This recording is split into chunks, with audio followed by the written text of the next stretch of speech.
have they had, and what setbacks did they had, and how has the internet changed the comic scene? I mean, I read webcomics more often than I do book comics because more content more often, you know.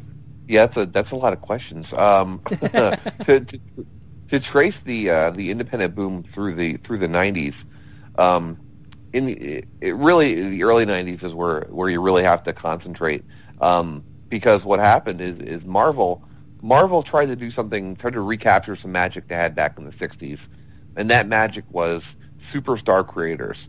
They wanted another John Romita, they wanted another Jack Kirby, they wanted them to be rock stars again, and it worked. And they had these guys who were rock stars. And the rock stars were like, why are we working for such a shitty manager? And they went and they formed Image Comics.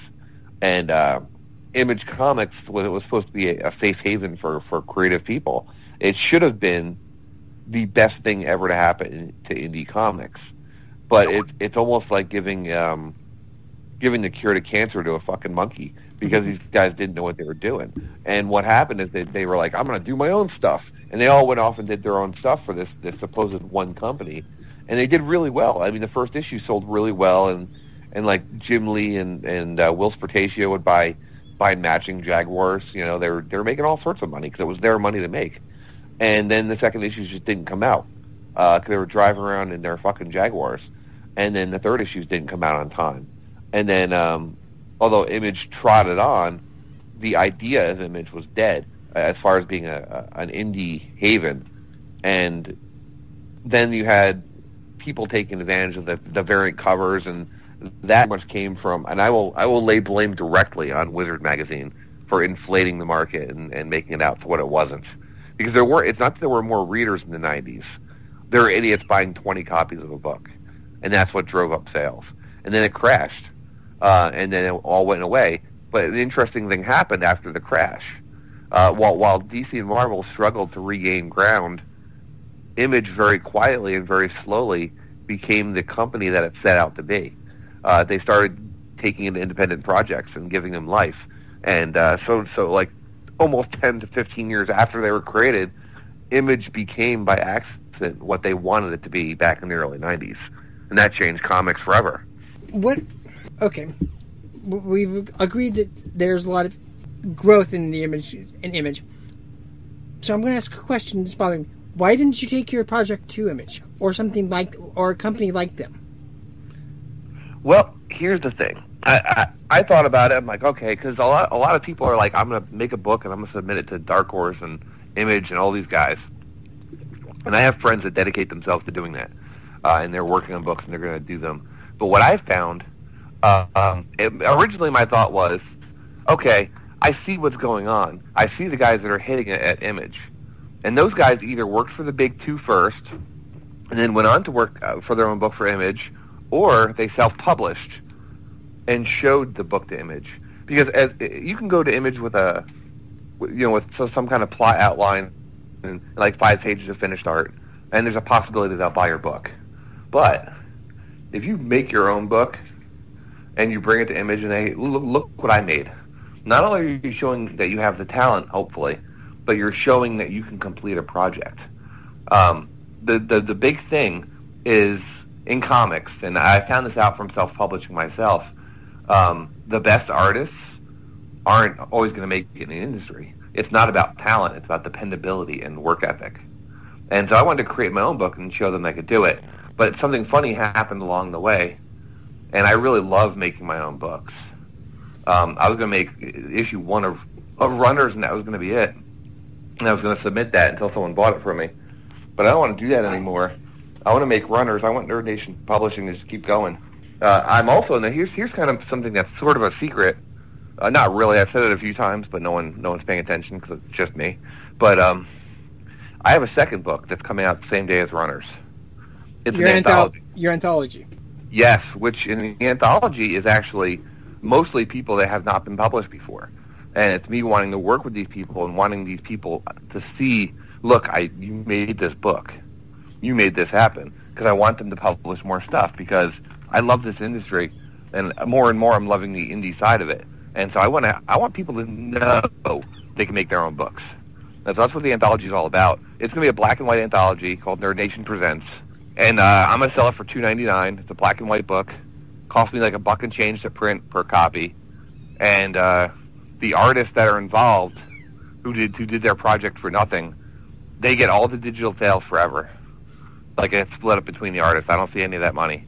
I will make money on the original print run, and that's it. But it's their book. That's quite noble.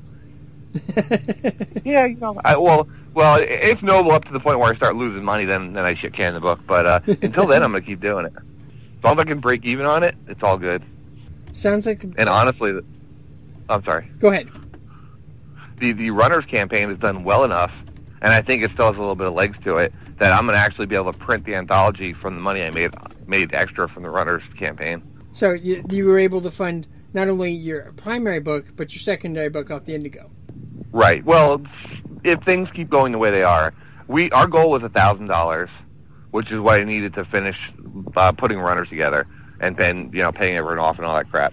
We're at 11/19 right now with 5 days to go, and I have some friends that are like, yeah, I'm gonna do it. I'm in. So hopefully those friends will be in, and at that point I project anywhere between 1,300 and 1,500, and if that happens, I definitely have enough to publish the second book. Yeah. Okay. Now, you're just starting out in your company. Nerd Nation Publishing is getting 2 books out. Where do you go from here? What is your plan for Nerd Nation Publishing? The idea is to keep Runners going till it's done. Runners is potentially 4 issues, and that will tell the story. However, I have 12 issues plotted out of Runners. It can go beyond the 4 issues. But the 4 issues are complete, and are one complete story.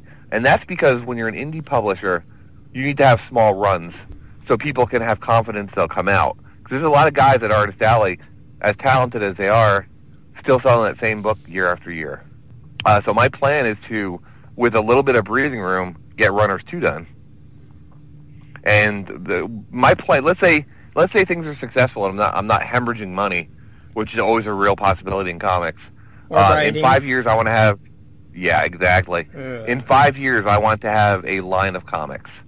And other stuff, too, because actually, in September, we're branching off with a kids book. Because I think that's a big market. And I think the kids book can definitely help finance the comic side of it.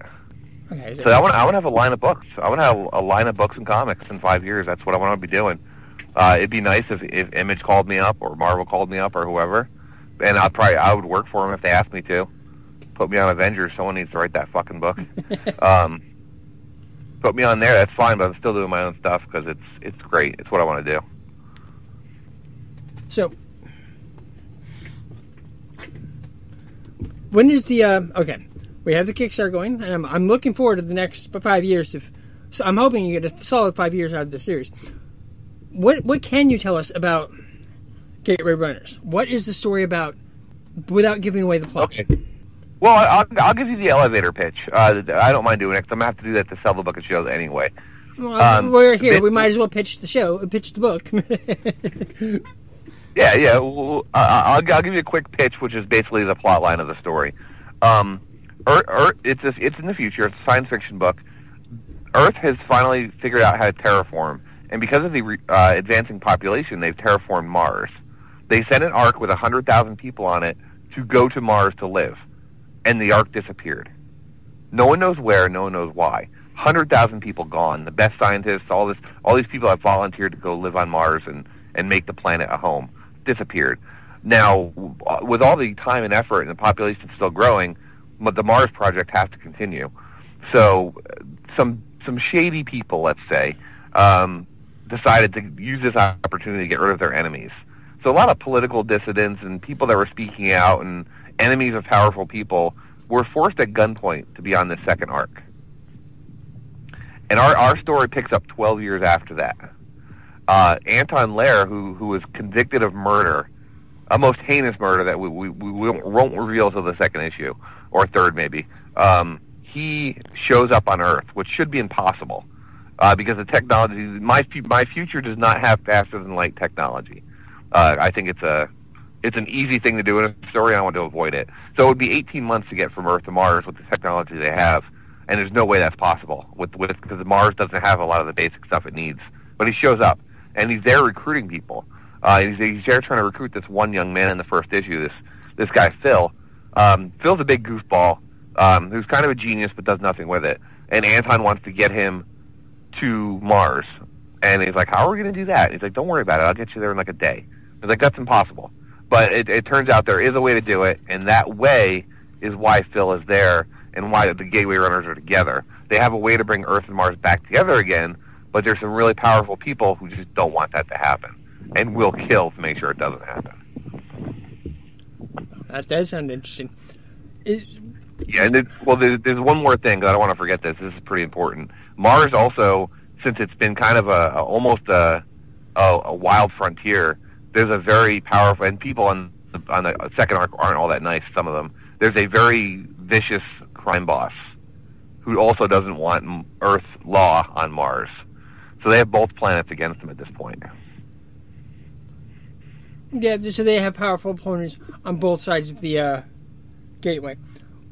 Exactly. The people want them. The normal people want them to succeed, but some really powerful people don't. Where were you getting your influences for this book? I am a huge science fiction fan.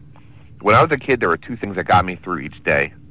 That was comic books, and then staying up. I lived in New York. There was a station called WPIX.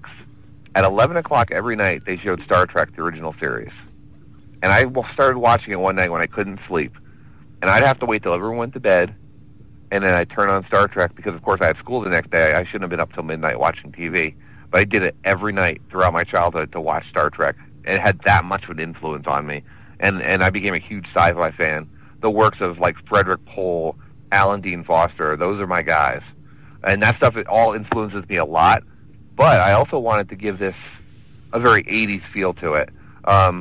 If you're reading the book, you're going to find quite a few references to 80s movies sprinkled through the plot, just because I love that stuff.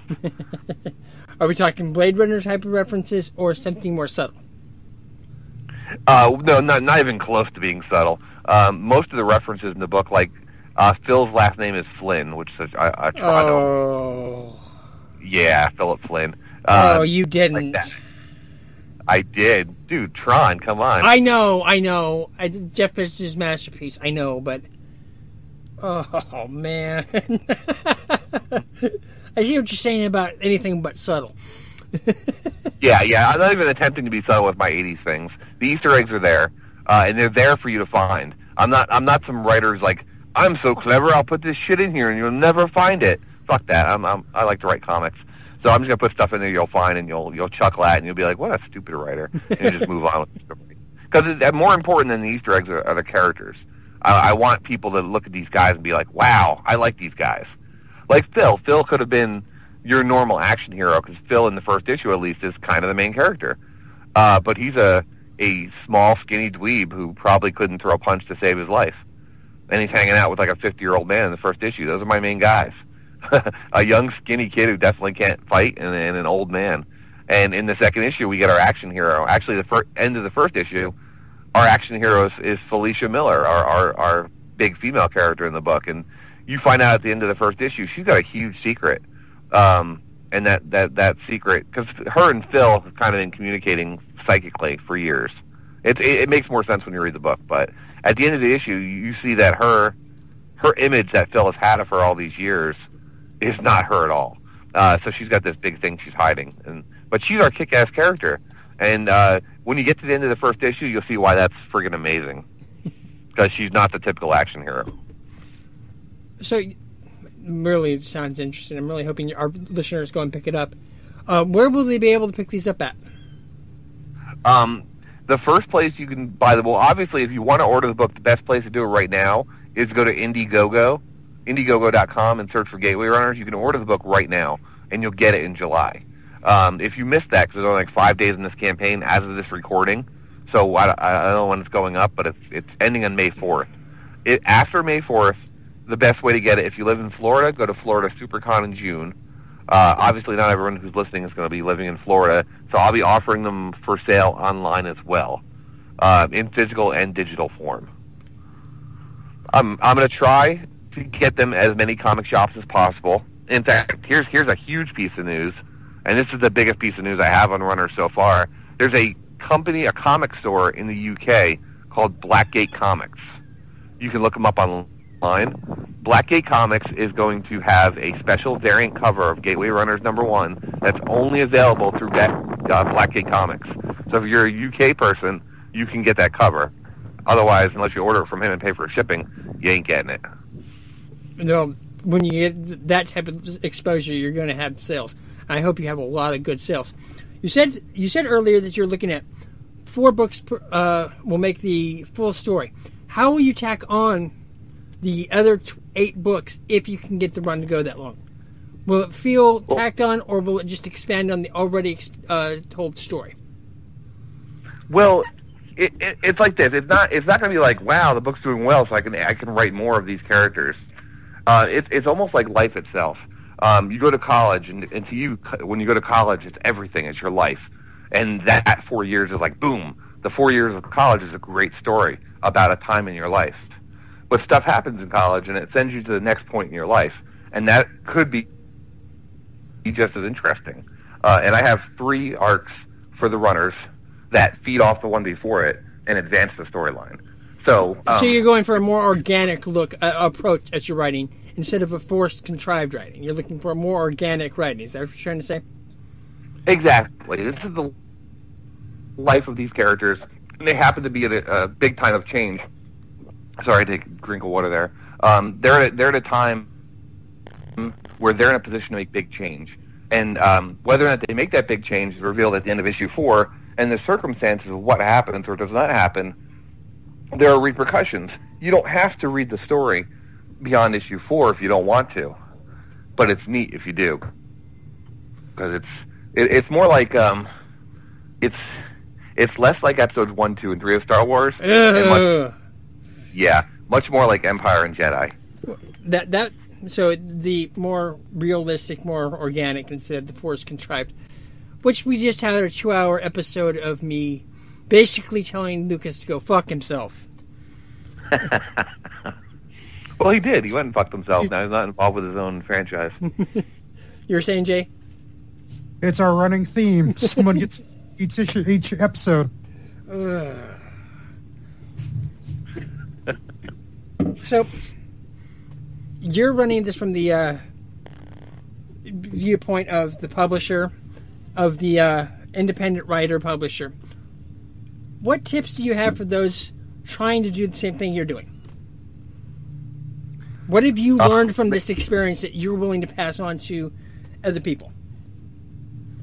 Everything I can. If anybody is listening to the show, my name is Gene Hoyle. My email address is gatewayrunner@gmail.com.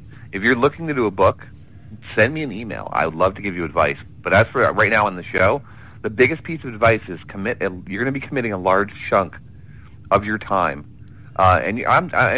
Gateway Runners 1 is a 21-page book, probably 24 with extras.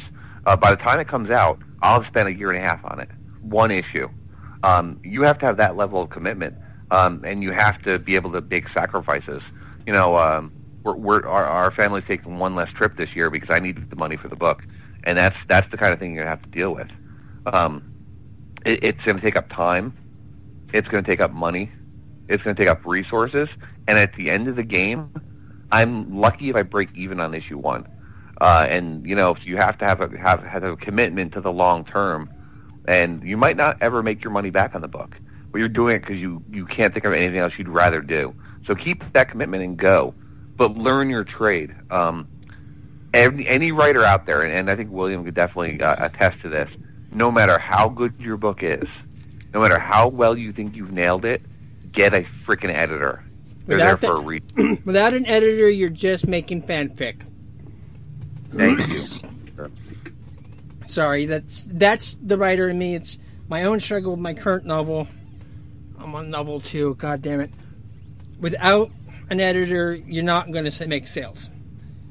So yeah, and you know what William just said. Well, your little swear there that you're working on the second novel now. That's kind of the other thing. You go through this big life change and this hassle of doing this book, for like a year and a half or however long you're working on it, guess what comes after that?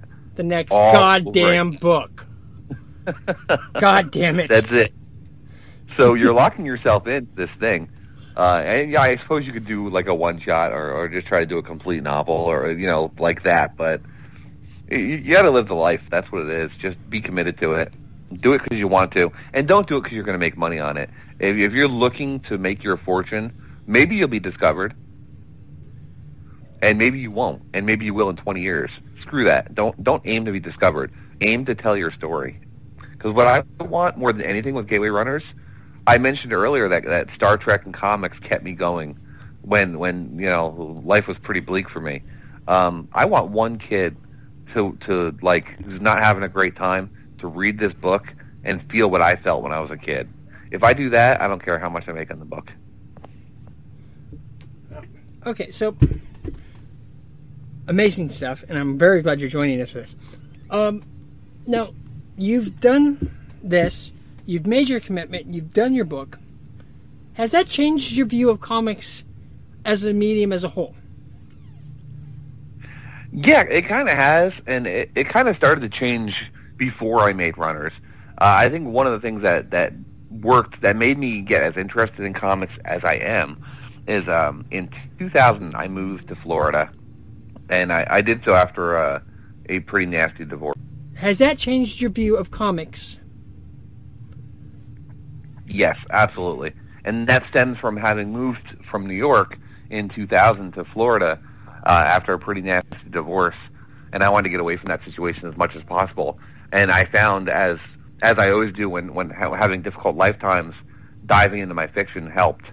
And I also met a very large, very friendly indie comic crowd down here. And there were a couple of people that were publishers. There's a company called Creature Entertainment. You should look them up. They're great. And Cosmic Times. And I became friends with these people, and I saw their dedication to the craft. And that made me think, 'cause I've always wanted to write. And I've written, but it's always been, basically fanfic, but with my own characters. And I never did anything with it. And these guys made me realize, you know what, I can do this.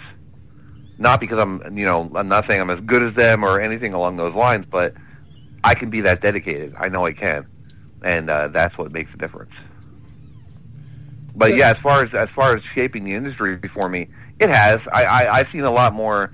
When I had the podcast, I did the Nerd Nation radio podcast for like 3 years, and I got a lot of guests from the industry in. And as a result, a lot of doors opened for me as far as like knowing things that I wouldn't have known otherwise. And yeah, the industry, I look at it differently now. I don't know if that's good or bad, though. Well, you say you look at it differently. Are you still able to look at the comics you loved as a kid and enjoy them, or are you looking at the art and you're looking at the story and you're going, I could do this better, this needs to be done? Are you looking at more as a professional than a reader? To a point. To a very small point. Like, I can read a book that's subpar, and I can pick it apart and figure out why it's subpar, whereas I couldn't do that before. I just knew I didn't like it. But stuff like panel layouts. What really bothers me are inconsistencies in storytelling. If you have a story that, and your situation could be resolved by a conversation between the two main characters, and that conversation never happens, so your book can drag out, I hate your fucking story. That drives me nuts. Common sense stuff. So I pick apart storytelling, but there are still times where I can find a book that I really like. One example is Dan Slott's stuff on Spidey, from Superior all the way on up to the new stuff. I can still lose myself in that, but it has to be different level. Like I'm more easily pulled out of a story than I was before. So those moments when I get pulled into a story and I lose myself for a few minutes are glorious. That's wonderful. Okay, Jay, you've been awfully quiet. Sorry, I haven't mean to just bowl you over. You are the co-host, after all. Oh, no. I love listening to this interview because, all my kind of gene has been over the internet. So hearing, his passion through voice has been, I said this last episode, our last guest, it's amazing to hear from people that have that passion, because you find out so much more hearing them say it than when you read it. So, if that makes any sense to people. Oh, yeah. My question for you, sir, is you now work in the comic industry.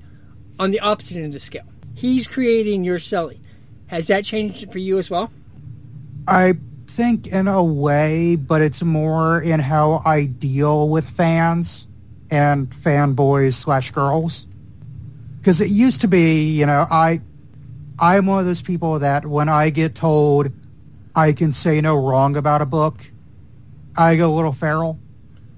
Because normally if I'm saying something, it's not in a way of I don't get why someone would love this. This is why I don't. Mm-hmm. But I have found one thing that's changed is how I look at how a book is marketed. Because a part of my job is recommending across ages books for people to read. So I now have to look more less at, it's Marvel or it's this writer. But I'd have to get in and say, how a story is being told. And in a way, that's changed me as a reader, I think, for the better, because I have a more critical eye in seeing, I don't like it, looking more at things where I could tell this is a place where someone could get really hooked. Doesn't work for me, but I can see where it could work for other people of a certain kind of taste. I think another thing I've looked at has been, the indies. Because, I know I know a lot of people that would call Top Cow that, even if I wouldn't. But I've never hidden. I love The Darkness. As terrible as some might find that book to be. I haven't even heard of it. Have you, Eugene? It's funny. It's funny you mentioned Darkness because a good friend of mine, my co-host on the Nerdation podcast, was Zeke Donnelly, and he spent some time working for Top Cow about 2 years ago. So yeah, it's kind of neat that you're a fan of Darkness. I like Darkness when Paul Jenkins was writing it, because Paul Jenkins could write a story about a rock and it'd be good. But Jackie's a neat character. Very good storyline there. And I actually think you were bringing up Seek, because did it last week, doing it again. People, please go buy Soulstar. Yes, Please. Soulstar is up. Yeah, thank you very much. I appreciate that plug. Soulstar, the new edition is up. It's on Amazon, and that was the first book I ever edited. Yeah, I saw your names, and I actually want to push, I think it's still on Creativerse, I believe it's called. The reason I push that is because, Soulstar, a lot of the money goes to helping the Brain Aneurysm Foundation. Correct, yes. And, Seek has had multiple now. So, for him, it's a very big thing. And I don't know how many people have read, Seek stuff he did. Monomyth, great book. Loved all 3 issues of Monomyth. And Seek is a cool person. I have heard him on a few podcasts. Very cool. I would love, shake his hand. He's just a cool dude. So please, Seek's Amazon, a cool guy.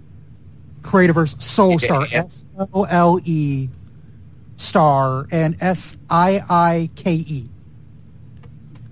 Yeah, he's a great guy. He is actually one of my very best friends in the world. Him and my buddy Jack are probably the 2 guys. Seek and I probably talk on the phone 15 hours a week. We just constantly talk. I spoke to him 20 minutes before we went on the show. His work is amazing. It's very passionate. Soulstar actually came from his vision of Superman, and him and I share a vision of Superman, I think, of how he should be.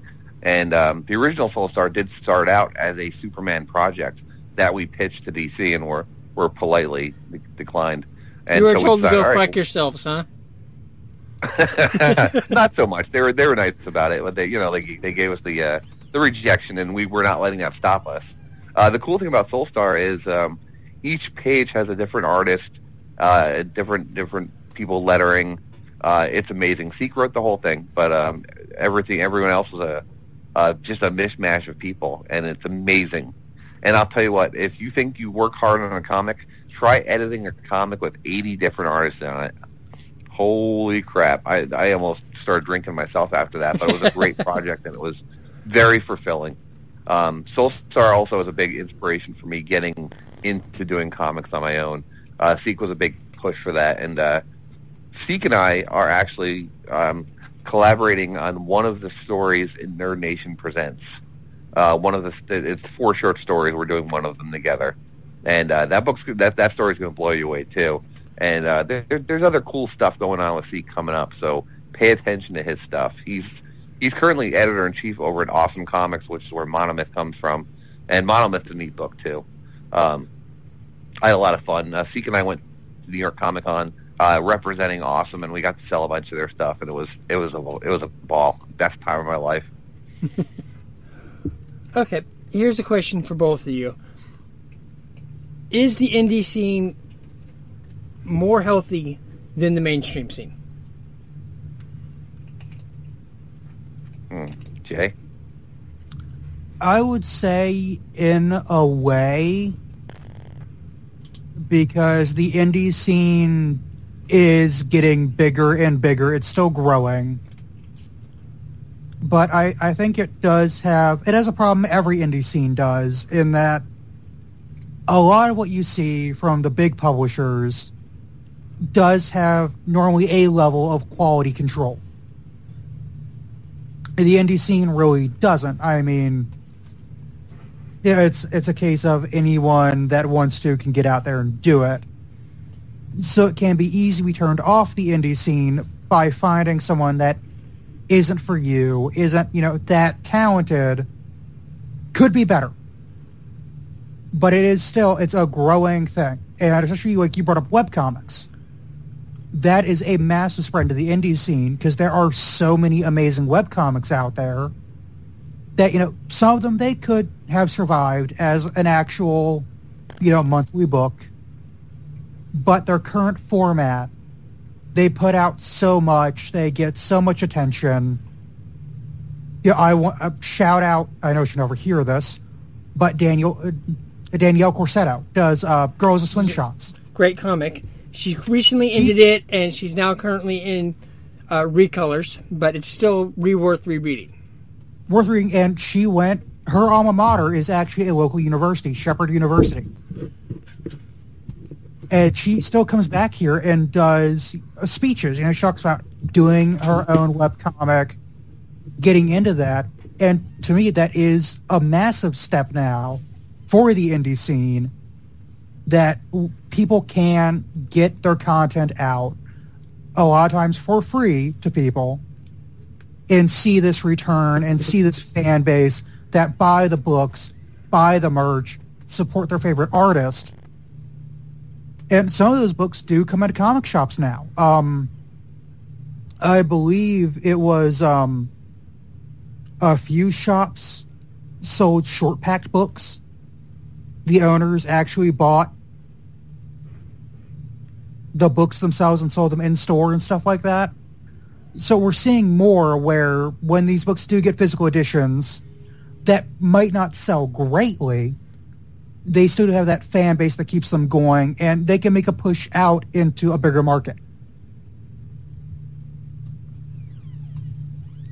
Gene? I think that both the indie and the regular, I guess, whatever you want to call them, Marvel and DC, the big mainstream, thank you. I think both industries are healthy in their own way. Obviously Marvel, DC, and Image are doing really good. Walking Dead is a phenomenon that has changed comics forever. It's a black and white comic about zombies, and it's the biggest thing in the world. No one could ever have predicted that. Marvel and DC are look at Star Wars. Star Wars for Marvel. That comic's doing amazing. There's like 100 they got Dark Horse got rid of them. Oh, that just annoys me so much. Well, it's not so much that Dark Horse got rid of them. It's their contract was up, and Disney's like, hey, don't we own a comic company somewhere? Yeah, I know. I'm old enough to remember the original Star Wars comics, and they were not a good thing. Yeah, but these new ones are pretty good. And I'll tell you, they're making a Lando comic, so that alone is going to sell me on that stuff. The first few issues of the Darth Vader series are phenomenal. You might want to give it a try. There's no green bunnies in this. Oh, I did like that green bunny. Hey, Jax was awesome. Yes. The green bunny. But yeah, the indie market, and again, I kind of see it as three markets, but the the mom and pops, which is the self-publishers, hopefully like myself, we'll see. 'Cause the book's not out yet, so I got to cross my fingers. But it's an industry that it's not always very profitable. But a good guy who knows marketing can probably pull off a profit on the book. And I'm not saying I'm that guy by any stretch of the imagination, but it's possible now. It's possible for a guy to make his own book, sell it, and make a profit, and continue doing so. It can happen. It's a long shot, but it can happen. I think that creatively, some of the best stuff that's ever come out has come out in the past 10 years from small publishers. There is, let's see. I mentioned Creature Entertainment and Awesome Comics and Cosmic Times. Those are self-publishers who have done really well. All three of those companies are now available through Diamond, so comic stores have them, and that's amazing. That's a great leap forward. And then there's small companies like myself. And there's a Florida-based company called Resistance Entertainment. They have 2 books out right now. They're amazing. You can't find them through Diamond, but if you're lucky enough to go to a show, look up Resistance Entertainment online. You'll find it, and they have great stuff. And so, the market is open, and you will get a lot of doo-doo. There are a lot of people that are like, I can make a comic, and they do it, and it's poop, but that's fine because that's what happens in an open market like this. They're and even a book that you look at initially and you're like, man, this kind of sucks. It's somebody's passion, so I'm cool with them putting it out, and hopefully they'll help find fans. You may love Spawn, I may hate Spawn. That's fine. Until he jumped the shark and while putting it in the fridge. Yeah. Yeah. Don't start with the fridge thing. That's a whole nother show. But actually, there's something fridge-like I'd like to bring up if we have a second. We got a few minutes. It's more blatant self-promotion. But one of the big things about runners, if you read the first issue, there are a few female characters that pop up, but they don't play a major role in the book. The interesting thing is because my intention was that each issue of Runners would focus on 1 or 2 of the characters in the series. And it just so happened that both the members that are in the first issue are male, the major characters. But going forward, issues 2, 3, and 4, you'll see that the female part of the Runners universe is pretty large. So if you're a female reader who's looking for a character to latch onto, I suggest starting with Runners because issue 2 is going to blow you away. You're going to fall in love with Felicia Miller. I know I did. So you're trying to avoid the whole, I hate putting it this way, but there's no other way, rubber spine situation that most comic books have. Big boobs, rubber spines, no personality. Yeah, definitely. It's not. Definitely not trying to make that kind of book. My idea with Runners is that it's a book about people. They're in a fantastic situation, but these are real people. And when I got to make Felicia and I got to make Gina, and those are 2 of the runners you'll meet briefly in issue 1. They're very real characters with very real problems. I wasn't trying to be like, I got to sell this book to chicks. That's obviously that's not the attitude you need. But every character in Runners is unique and they're real, and a bunch of them happen to be female. It's funny because one of the prizes in our Indiegogo was to become the main villain for the Martian crime syndicate, like the Kingpin type character. Uh-huh. That honor went to a woman named Crystal Mize. She's a cosplayer friend, and she's our main villain. So our one of our main villains is going to be a female as well. So, and then the reason is one of the things I set out to do with Runners was to make it set in a world with real people in it. If you look at Phil, he's of Indian descent. And Felicia is half Asian. And part of the reason that there are different races on the book, it wasn't me ticking off a checklist. I need this, then these people will buy the book. It was that I wanted a more organic universe. feel, like we said earlier. Well, an organic feel, and I want someone. I want these people that don't have avatars in the realm of science fiction and fantasy to have that. And one of the big things, you'll see a lot of mixed race people in the Runners universe, and that's because, in my opinion, that's where we're going. People are going to realize it's stupid to to hate someone because of where they're from or what they look like. And I think there's going to be a lot of interbreeding between people across the world as it gets easier to travel. So in Runners, there's a conscious effort to have people of mixed race in the book because, like I said, I think that's where most of the world will be in 100 years. Which is a good way to look at it. I really hope that optimism comes true. Thank you again, Gene, for joining us.